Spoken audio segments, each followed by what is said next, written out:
Papai sempre dizia que nossos erros nos perseguem. E ao dizer isso, ele suspirava, fechava os olhos e deslizava a mão pelos cabelos com um ar de preocupação. Quando eu tinha 12 anos, descobri que meu pai carregava uma culpa muito grande.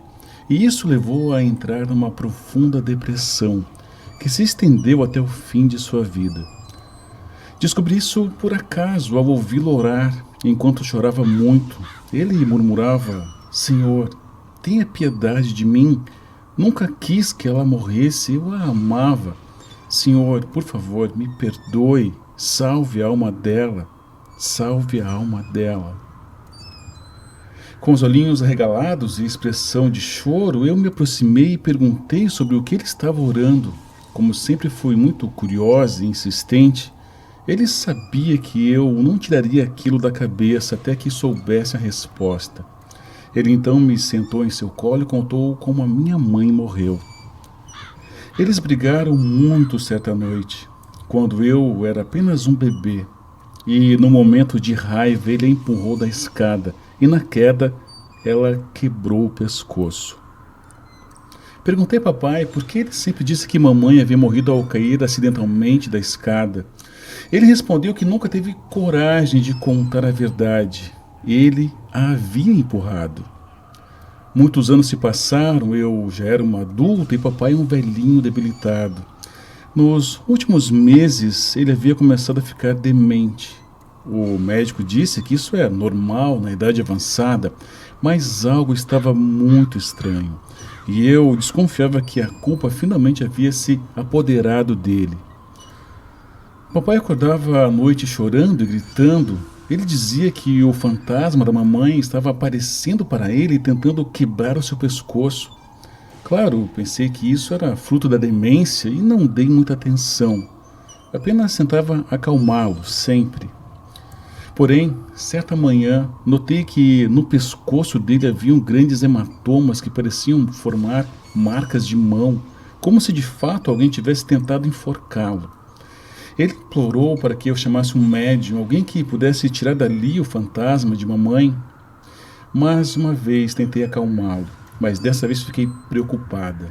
No fundo, achei que ele próprio poderia estar causando aqueles hematomas, mas decidi colocar uma câmera no quarto sem que ele soubesse.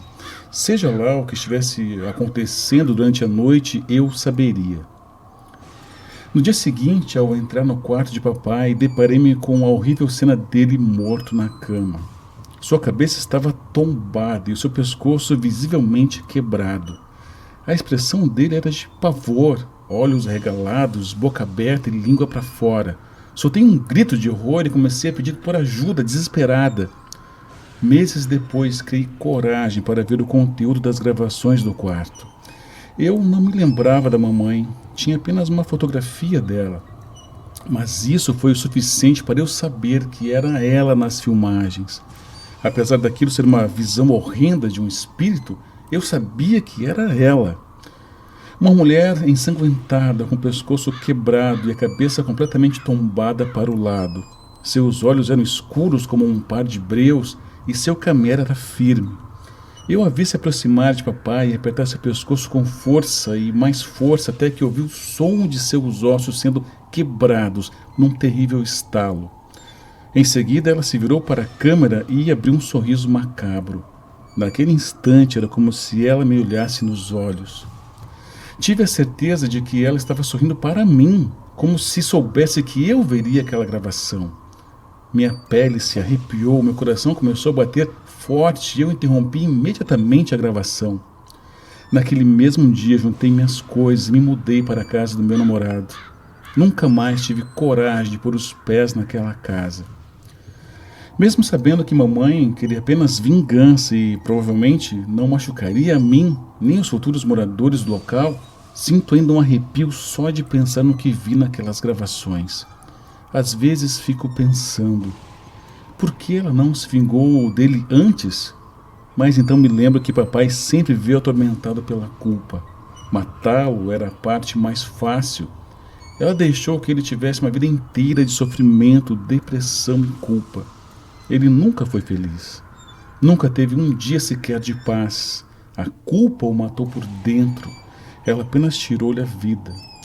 A morte seria para ele como uma fuga. Seria fácil matá-lo logo. Ela esperou até a sua velhice, para então dar a ele o mesmo fim que ela tivera. Ela quis vingança, e foi isso o que ela teve.